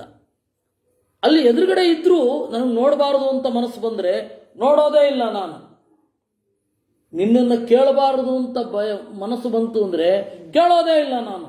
ನೀನು ಹೇಳ್ತಾ ಇದ್ರು ನಾನು ಮನಸ್ಸು ಒಳಗಡೆ ಆಫ್ ಮಾಡ್ಕೊಂಡು ಕೂತ್ಕೊಂಡ್ಬಿಟ್ರೆ ಆಯ್ತು, ನೀನು ಏನು ಹೇಳಿದೆ ಅಂತ ಗೊತ್ತಾಗೋದಿಲ್ಲ.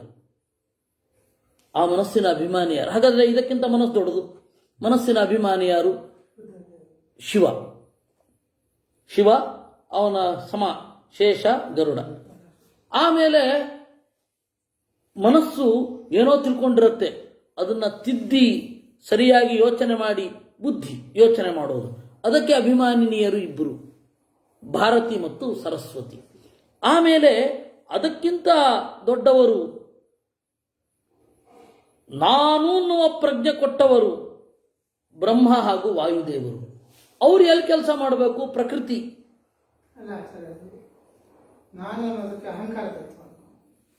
ಹೌದು, ನಾನು ದೇಹ ಅಂತ ಪ್ರಜ್ಞೆ ಕೊಡೋದು ಅಹಂಕಾರ ತತ್ವ. ನಾನು ಅಂತ ನಿದ್ರೆಯಲ್ಲಿ, ಗಾಢವಾದ ನಿದ್ರೆಯಲ್ಲಿಯೂ ಆ ನಾನು ಅಂತ ಒಂದಿರುತ್ತೆ. ನಾನು ದೇಹ ಅಂತ ಪ್ರಜ್ಞೆ ಆಮೇಲೆ ಬರೋದು. ಮೊದಲು ನಾನು, ಯಾಕೆಂದ್ರೆ ಗಾಢವಾದ ನಿದ್ರೆಯಲ್ಲಿ ಅದು ಇರಲ್ಲ. ದೇಹದ ಬಗ್ಗೆ ನಾನು ಯಾರು ಅಂತ ಗೊತ್ತಿಲ್ಲ, ನನ್ನ ಪದವಿ ಗೊತ್ತಿಲ್ಲ, ನನ್ನ ಉದ್ಯೋಗ ಯಾವುದೂ ಇಲ್ಲ.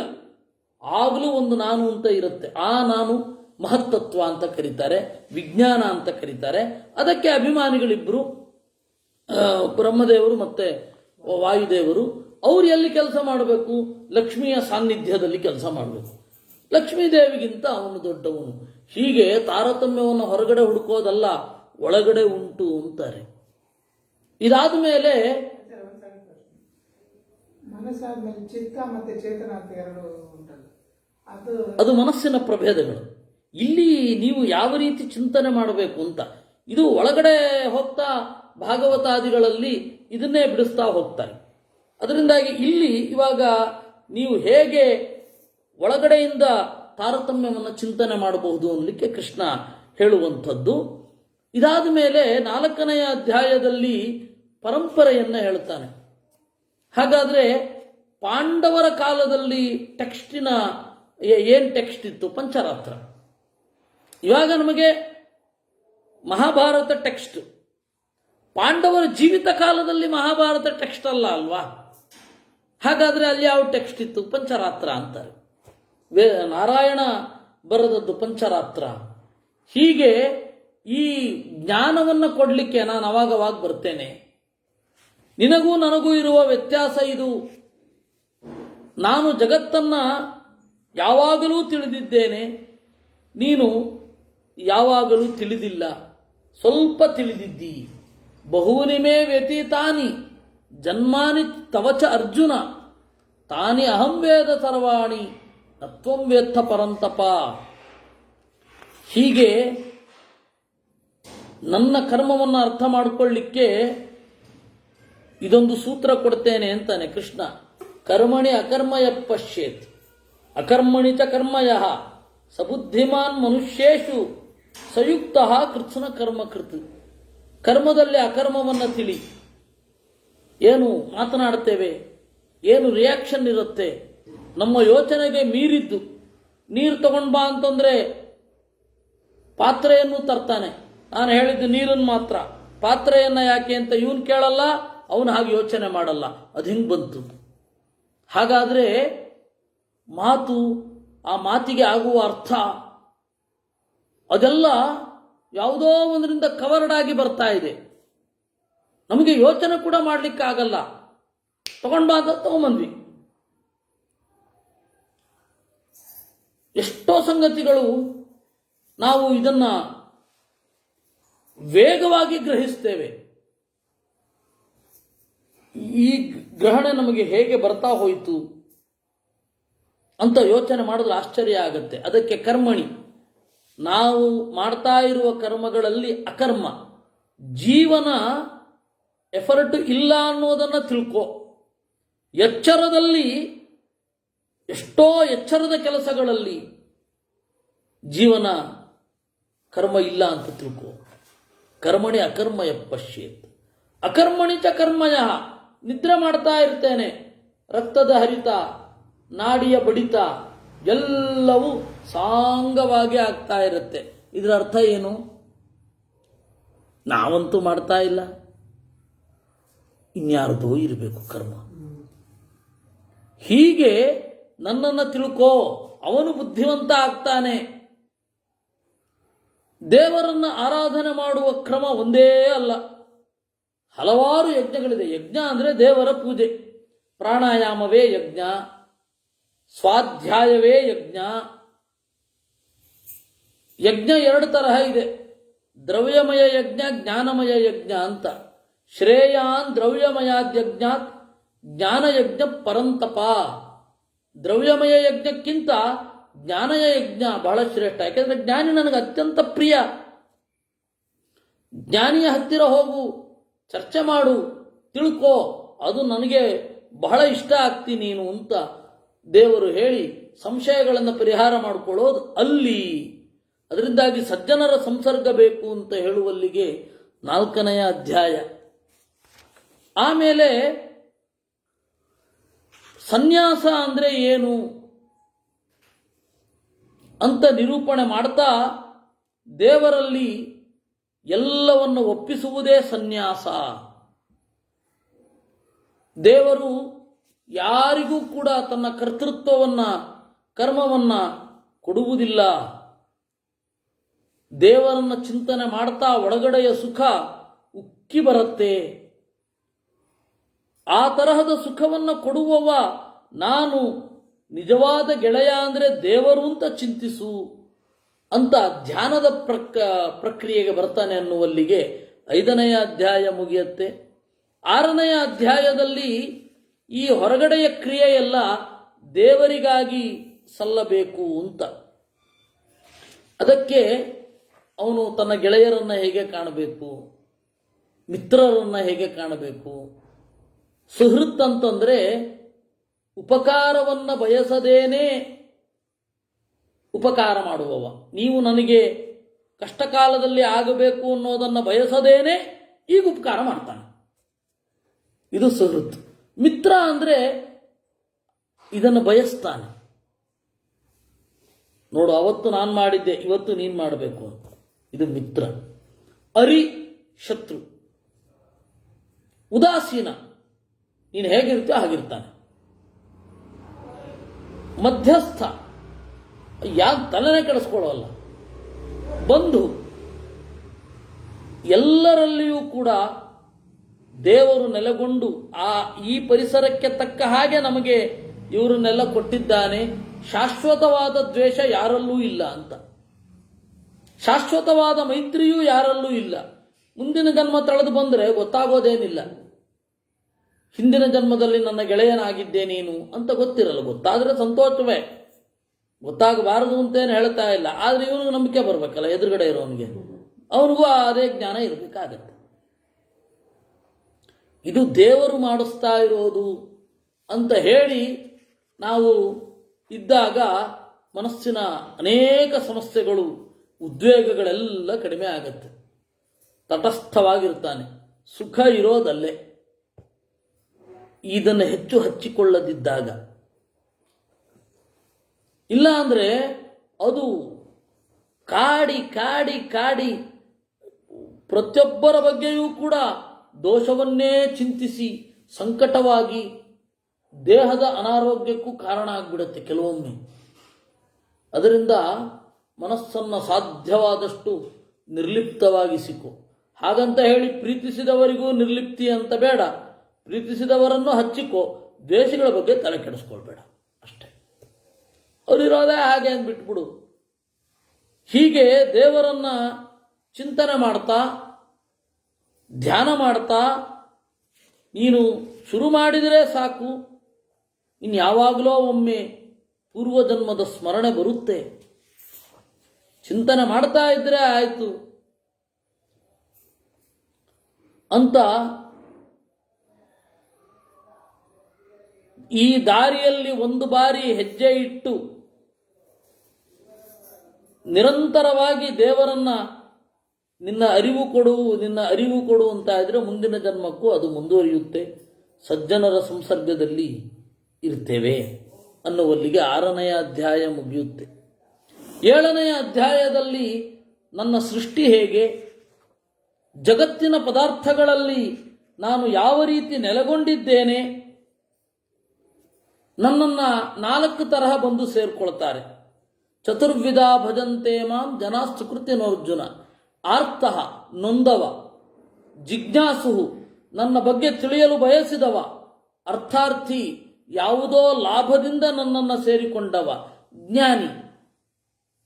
ಈ 4 ಜನರು ಶ್ರೇಷ್ಠರೇ, ಇದರಲ್ಲಿ ನನಗೆ ಜ್ಞಾನಿ ಬಹಳ ಇಷ್ಟ ಅಂತ ದೇವರು ತನ್ನ ಇದನ್ನು ಹೇಳಿಕೊಂಡು, ನಾನು ಎಲ್ಲರಿಗೂ ಅರ್ಥ ಆಗೋದು ಕಷ್ಟ ಇದೆ, ನನ್ನನ್ನು ವಿಶೇಷವಾಗಿ ತಿಳಿಯಬೇಕು, ಸಾಯುವಾಗಲೂ ನನ್ನನ್ನು ನೆನಪಿಸಿಕೊಳ್ಳಬೇಕು ಅಂತಾನೆ.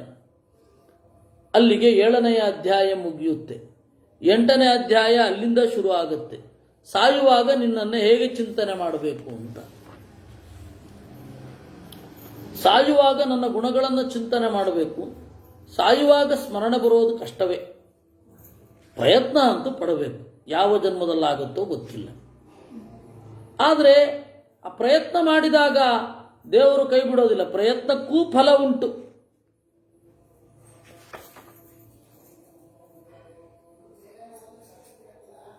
ಸಾಯುವವ ದೇವರನ್ನು ಚಿಂತನೆ ಮಾಡಿದಾಗ ಅವನು ಮರಳಿ ಬರೋದಿದ್ರೆ ಯಾವ ದಾರಿಯಲ್ಲಿ ಹೋಗ್ತಾನೆ, ಅವನು ಮರಳಿ ಬಾರದಿದ್ದರೆ ಮುಕ್ತನಾದರೆ ಅವನು ಯಾವ ದಾರಿಯಲ್ಲಿ ಹೋಗ್ತಾನೆ ಅಂತ ಹೇಳುವಲ್ಲಿಗೆ 8ನೆಯ ಅಧ್ಯಾಯ ಮುಗಿಯುತ್ತೆ. ಇನ್ನು 9ನೆಯ ಅಧ್ಯಾಯದಲ್ಲಿ ನನ್ನನ್ನು ತಿಳಿಯದವರು ಹೇಗಿರ್ತಾರೆ, ನನ್ನನ್ನು ತಿಳಿಯುವವರು ಹೇಗಿರ್ತಾರೆ, ಜ್ಞಾನಯಜ್ಞದಿಂದ ನನ್ನನ್ನೇ ತಿಳಿಯಬೇಕು.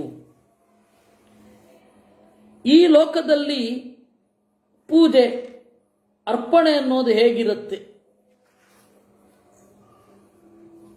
ನನ್ನನ್ನೇ ಚಿಂತಿಸು ಅಂತ ಹೇಳುವಲ್ಲಿಗೆ ಒಂದು ಮಾತು ಎಲ್ಲರಿಗೂ ಇರುವಂಥದ್ದು.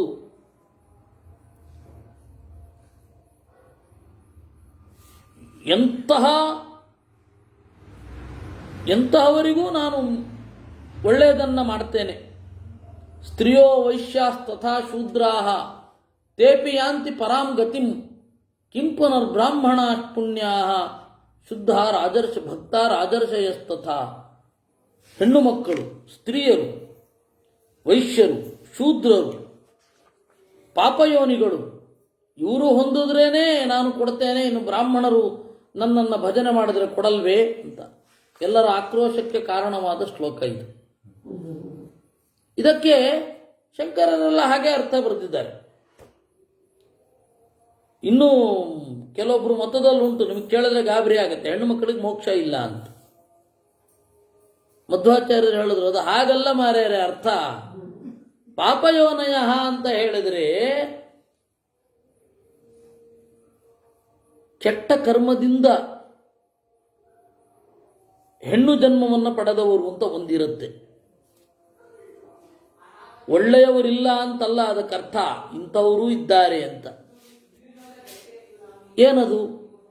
ಬೇರೊಬ್ಬರಿಗೆ ವಿಪರೀತ ಕಾಡಿಸಿದ್ರೆ ಅವರಿಗೆ ವಿರುದ್ಧವಾದ ಶರೀರ ಬರುತ್ತೆ. ಗಂಡಸರಿಗೇನೆ ವಿಪರೀತ ಪಾಪ ಮಾಡಿದರೆ ಅವರು ಯಾತನೆಯನ್ನು ಅನುಭವಿಸಲಿಕ್ಕಾಗಿಯೇ ಗಂಡ ದೇಹ ಒಂದು ಬರುತ್ತೆ. ಅಂಥವರು ಅಂತ ಸ್ಪೆಸಿಫಿಕೇಶನ್ ಇರೋದಿಲ್ಲಿ. ಯಾಕೆಂದ್ರೆ ಹೆಣ್ಣು ಮಕ್ಕಳಲ್ಲಿ ಸಾಧಕಿಯರಿಲ್ವೇ, ಹೆಣ್ಣು ಮಕ್ಕಳಲ್ಲಿ ಜ್ಞಾನಿಗಳಿರೋದಿಲ್ವೇ, ಹೆಣ್ಣು ಮಕ್ಕಳಲ್ಲಿ ಒಳ್ಳೆಯವರಿರೋದಿಲ್ವೇ? ಅಂಥವರು ಪಾಪಯೋನಿಗಳಾದ ಸ್ತ್ರೀಯರು. ಇನ್ನು ಶಬರರು, ಪುಲಿಂದರು, ಬೇಡರು, ಏನೂ ಸಂಸ್ಕಾರವಿಲ್ಲದವರು ನಾಮಸ್ಮರಣೆ ಮಾಡಿದ್ರೆ ಸಾಕು ಅವರಿಗೆ ನಾನು ಕೊಡ್ತೇನೆ ಒಳ್ಳೆಯ ಗತಿಯನ್ನ, ಜ್ಞಾನವನ್ನ. ಇನ್ನು ಶುದ್ಧರಾದವರು ಮಾಡಿದ್ರೆ ಕೊಡೋಲ್ವೇ ಅಂತ ಕೃಷ್ಣ ಹೇಳ್ತಾ ಇರೋದು. ಅಲ್ಲಿ ಕಾರುಣ್ಯವನ್ನು ನೋಡಬೇಕೇ ವಿನಃ ಸಮಸ್ಯೆಯನ್ನಲ್ಲ ಅಂತ ಹೇಳುತ್ತಾರೆ. ಅದರಿಂದಾಗಿ ಪಾಪಾಧಿಕಾರಿತಾಶ್ಚೈವ ಪುಂಸಾಂ ಸ್ವಾಭಾವಿಕ ಅಪಿ. ಹಾಗೆ ಪಾಪ ಮಾಡಿ ಪಾಪ ಶರೀರವನ್ನು, ಅಂಗವಿಕಲಾದಿ ಶರೀರವನ್ನು ಹೊಂದುವವರು ಇದ್ದಾರೆ, ಗಂಡ್ಮಕ್ಕಳೇ, ಅವರೇ ಹೀಗೂ ಇದ್ದಾರೆ. ಆದ್ದರಿಂದಾಗಿ ಒಳ್ಳೆಯ ಯೋಗ್ಯತೆ ಇರುವ ಹೆಣ್ಣು ಮಕ್ಕಳ ಬಗ್ಗೆ ಇಲ್ಲಿ ಮಾತನಾಡ್ತಾ ಇರೋದಲ್ಲ ಅಂದ್ರು ಆಚಾರ್ಯರು. ಬೇರೆಯವರೆಲ್ಲ ಆ ತರಹ ಇದೇ ತರ ಅರ್ಥ ಬರೆದು ಬಿಟ್ಟಿದ್ದಾರೆ. ಅವರ ಟ್ರಾನ್ಸ್ಲೇಷನ್ ಅನ್ನ ಇವರು ಓದ್ಬಿಟ್ಟು ನೋಡಿ ಕೃಷ್ಣ ಈ ರೀತಿ ಹೇಳಿದ್ದಾನೆ ಅಂತ. ಆದರೆ ಮಧ್ವಾಚಾರ್ಯರ ಟ್ರಾನ್ಸ್ಲೇಷನ್ ಎಲ್ಲರಿಗೂ ಗೊತ್ತಾಗಿಲ್ಲ. ನಮ್ಮ ವ್ಯಾಖ್ಯಾನಗಳು, ಅನುವಾದಗಳು ಹಾಗೇ ಇರುತ್ತೆ ಅಂತ ಇಟ್ಕೊಳ್ಳಿ. ವಿಭಕ್ತಿ ಮಾತ್ರ ಕನ್ನಡ, ಉಳಿದದ್ದೆಲ್ಲ ಸಂಸ್ಕೃತವೇ ಇರುತ್ತೆ. ಈ ಥರದ್ದನ್ನೆಲ್ಲ ಚಂದ ಮಾಡಿ ಬರೆಯೋದು ಅಂತ ಒಂದಿಲ್ಲ ನಮ್ಮಲ್ಲಿ. ಅದರಿಂದ ಆಚಾರ್ಯರ ಬಗ್ಗೆ ತಪ್ಪು ಕಲ್ಪನೆಯೇ ಜಾಸ್ತಿ. ಇನ್ನು 10ನೆಯ ಅಧ್ಯಾಯದಲ್ಲಿ ದೇವರು ನನ್ನ ರೂಪಗಳು ಯಾರಲ್ಲಿ ನೆಲೆಗೊಂಡಿವೆ, ಆದ್ದರಿಂದಾಗಿ ಅವರು ಏರಿರುವ ಎತ್ತರ ಏನು ಅಂತ ಹೇಳ್ತಾ ಹೋಗ್ತಾನೆ. ಉದಾಹರಣೆಗೆ ದೈತ್ಯರಲ್ಲಿ ನಾನು ಪ್ರಹ್ಲಾದನಲ್ಲಿದ್ದೇನೆ ಅಂತ. ಪ್ರಹ್ಲಾದನಲ್ಲಿ ದೇವರು ಇರುವುದರಿಂದ ಪ್ರಹ್ಲಾದ ಅಷ್ಟು ಗುಣವಂತ. ದೇವರಿಗೆ ಪ್ರಹ್ಲಾದ ಅಂತ ಒಂದು ಹೆಸರಿದೆ. ಈ ರೀತಿ ಪ್ರತಿಯೊಂದು ವಸ್ತುವಿನಲ್ಲಿ ನಾನಿದ್ದೇನೆ. ಯದ್ಯದ್ ವಿಭೂತಿಮತ್ಸತ್ವಂ ಶ್ರೀಮದೂರ್ಜಿತಮೇವವ ತತ್ತದೇವಾವಗಚ್ಚತ್ವಂ ಮಮ ತೇಜೋಂಶ ಸಂಭವಂ ಅಂತ. ಸಾಧನೆ ಮಾಡುವ ಪ್ರತಿಯೊಬ್ಬ ವ್ಯಕ್ತಿಯಲ್ಲಿ ಜನಸಾಮಾನ್ಯರಿಗೆ ಅತೀತವಾದ ಶಕ್ತಿ ಇದ್ದಲ್ಲಿ ಇಲ್ಲಿ ದೇವರು ಸನ್ನಿಹಿತನಾಗಿದ್ದಾನೆ ಅಂತ ಚಿಂತಿಸು. ಜಗತ್ತಿನ ಶ್ರೇಷ್ಠ ವ್ಯಕ್ತಿಗಳಲ್ಲಿ ಇವರು ನೆಲೆಗೊಂಡಿದ್ದಾರೆ, ದೇವರು ನೆಲೆಗೊಂಡಿದ್ದಾನೆ. ಅದರಿಂದಾಗಿ ಇವರು ಶ್ರೇಷ್ಠ ವ್ಯಕ್ತಿಗಳಾಗಿದ್ದಾರೆ. ತನ್ಮೂಲಕ ಎಲ್ಲ ಗುಣಗಳಿಂದ ತುಂಬಿದವ ದೇವರು ಅಂತ ತಿಳಿದುಕೋ ಅಂತ ಹೇಳ್ತಾನೆ. ಅದು ವಿಭೂತಿ ಅಂತ ಹೇಳ್ತಾರೆ. ಹಾಗಾದ್ರೆ ಈ ತರಹದ ದೇವರನ್ನ ನಾನು ನೋಡಬೇಕಲ್ಲ ಅಂದಾಗ ವಿಶ್ವರೂಪವನ್ನ ದೇವರು ತೋರಿಸ್ತಾನೆ. ಅದೇ ಹೇಳಿದ್ನಲ್ಲ, ಬೇಕಾದ ಸರ್ತಿ ಹಿಂದೆ ನೋಡಿದ್ದಾನೆ, ಅದನ್ನೇ ತೋರಿಸುವುದು. ಅವನಿಗೆ ಎಲ್ಲವೂ ಕಂಡವು. ಅರ್ಜುನನಿಗೆ ಎಷ್ಟು ಕಂಡಿತೋ ಅಷ್ಟು ಸಂಜಯನಿಗೆ ಕಾಣಲಿಲ್ಲ. ದೇವರು ತನ್ನ ಬಗೆಗೆ ಎಷ್ಟು ಹೇಳ್ಕೊಂಡೋ ಅಷ್ಟು ಅರ್ಜುನನಿಗೂ ಗೊತ್ತಾಗಲಿಲ್ಲ. ಹೀಗೆ ನಿನಗೆ ನೋಡ್ತಾ ಇರ್ಬೇಕಾದ್ರೆ ಭಯ ಆಗ್ತಾ ಇದೆ, ನನಗೆ ಉಪಸಂಹರಿಸಿಕೋ ಅಂತ. ಅಲ್ಲ, ಭಯ ಯಾಕೆ ಆಗಬೇಕು? ಹೌದು, ಯುದ್ಧಕ್ಕೆ ಅಂತ ಹೊರಟಿರುವಾಗ ನೋಡಿದ್ರಿಂದ ಭಯ ಆಯಿತು. ಇಲ್ಲಾಂದ್ರೆ ಭಯ ಆಗೋಲ್ಲ, ಆನಂದವೇ ಆಗೋದು. ಅವನ ಜೊತೆಗೆ ಬಹಳಷ್ಟು ಜನ ನೋಡ್ತಾ ಇದ್ರು. ಹೀಗೆ ಅದರಲ್ಲಿ ಕೆಲವರಿಗೆ ಆನಂದ ಆಗಿರ್ಬೇಕು. ಬೇರೆಯವರೆಲ್ಲ ಸುಮಾರು ಜನ ನೋಡಿದ್ರು, ಹೌದು ಅವ್ರ ಮೇಲೆ ಕೆಲವರಿಗೆ ಆನಂದವೇ ಆಗಿರ್ಬೇಕು. ಹೌದೌದು, ಅದು ಕೆಲವ್ರಿಗೆ ಭಯನೂ ಆಯಿತು ಅಂತ. ಕೆಲವರಿಗೆ ಭಯವೂ ಆಯಿತು, ಕೆಲವ್ರಿಗೆ ಆನಂದವೂ ಆಯಿತು. ಅವನಿಗಿಂತ ದೊಡ್ಡವರು ಭೀಮಸೇನ, ದ್ರೌಪದಿ ಮೊದಲಾದವರೆಲ್ಲ ಅದೇ ಸಮಯದಲ್ಲಿ ನೋಡ್ತಾ ಇದ್ರಂತೆ ಕೃಷ್ಣನ ವಿಶ್ವರೂಪವನ್ನು. ಅರ್ಜುನನಿಗೆ ತೋರಿಸುವಾಗ ಆ ಸಮಯದಲ್ಲಿ ಅವನಿಗಿಂತ ಚಿಕ್ಕವರು ಯಾರು ಅಸಂಪ್ರಜ್ಞಾನ ಸಮಾಧಿಯಲ್ಲಿದ್ದರೋ ಅವರೆಲ್ಲ ನೋಡಿದ್ದಾರೆ. ದೇವತೆಗಳು ಕೆಲವರೆಲ್ಲ ನೋಡಿದ್ದಾರೆ, ಅವರವರ ಯೋಗ್ಯತೆಗೆ ತಕ್ಕ ಹಾಗೆ. ಆಮೇಲೆ 12ನೇ ಅಧ್ಯಾಯದಲ್ಲಿ ನನ್ನನ್ನ ಉಪಾಸನೆ ಮಾಡುವುದು ಎಷ್ಟು ಶ್ರೇಷ್ಠ ಅಂತ. ಆಮೇಲೆ ಕ್ಷೇತ್ರಜ್ಞ ಚಿಂತನ ಅಂತ 13ನೇ ಅಧ್ಯಾಯ. ಹಾಗೆ 14ನೇ ಅಧ್ಯಾಯದಲ್ಲಿ ತನ್ನ ಮತ್ತೆ ಲಕ್ಷ್ಮಿಯ ಸಂಬಂಧವನ್ನ ಕುರಿತು ಹೇಳ್ಕೊಳ್ತಾನೆ. 3 ಇರುವವರು ಯಾವ ರೀತಿ ಎತ್ತರಕ್ಕೆ ಏರ್ತಾರೆ, ನಾನು ಹೇಗಿರ್ತೇನೆ ಅಂತ ಹೇಳ್ಕೊಳ್ತಾನೆ. 15ನೇ ಅಧ್ಯಾಯ ಅತ್ಯಂತ ಪ್ರಸಿದ್ಧವಾದದ್ದು, ಊರ್ಧ್ವಮೂಲ ಮಧುಶಾಖಂ ಅಂತ ಹೇಳಿ. ಅದರಲ್ಲಿ ದೇವರು ಸ್ಪಷ್ಟವಾಗಿ ಇಬ್ಬರು ಪುರುಷರು ಅಂತ. ಒಂದು ಕ್ಷರಪುರುಷ, ನಾವೆಲ್ಲ ಕ್ಷರಪುರುಷರು, ಶರೀರ ನಾಶ ಆಗತ್ತೆ. ಅಕ್ಷರ ಪುರುಷ ಲಕ್ಷ್ಮಿ, ಇವರಿಬ್ಬರಿಗಿಂತಲೂ ನಾನು ಮಿಗಿಲು ಅಂತ. 16ನೇ ಅಧ್ಯಾಯದಲ್ಲಿ ದುರ್ಜನರು ಅಂದರೆ ಯಾರು ಅಂತ.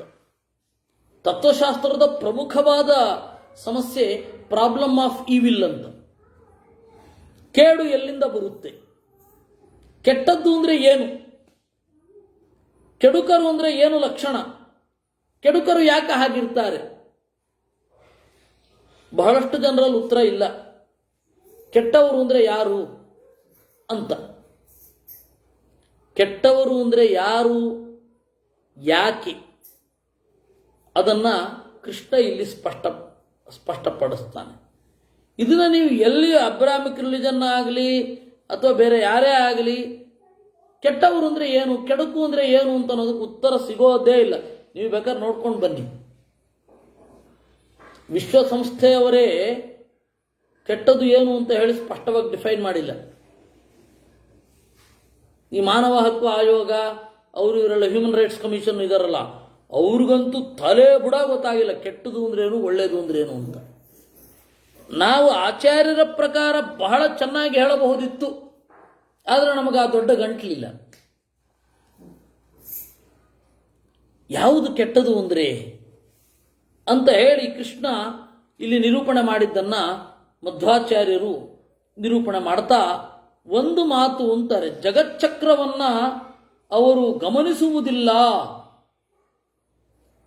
ಅವರು ಯಾಕೆ ದೇವರಿಲ್ಲ ಅಂತ ಹೇಳ್ತಾರೆ ಅಂತ ಹೇಳಿದರೆ, ಅಪರಸ್ಪರ ಸಂಭೂತಂ ಕಿಮನ್ಯತ್ ಕಾಮಹೈತುಕಂ. ಜಗತ್ತು ಇರೋದು ಯಾಕೆ? ನಮ್ಮ ಎಂಜಾಯ್ಮೆಂಟ್ಗಷ್ಟೇ. ಅಪರಸ್ಪರ ಸಂಭೂತಂ, ಒಬ್ಬರು ಮಾಡಿದ್ದು ಇನ್ನೊಬ್ಬರಿಗೆ ಎಫೆಕ್ಟ್ ಆಗೋದಿಲ್ಲ ಅಂತ ಹೇಳ್ತಾರಂತವ್ರು. ಇವಾಗ ನಮಗಾದ್ರೆ ಇಲ್ಲಪ್ಪ ನಾವು ಹೀಗೆ ಮಾಡಬೇಕು, ಯಾಕೆಂದ್ರೆ ನಮ್ಮ ಕರ್ತವ್ಯ ಇದು. ಈ ತರಹ ಒಂದು ಚೈನ್ ಅಂತ ಒಂದು ಇದೆಯಲ್ಲ, ಆ ಚೈನ್ ಲಿಂಕ್ ಅನ್ನ ಅವರು ಒಪ್ಪಲ್ಲ.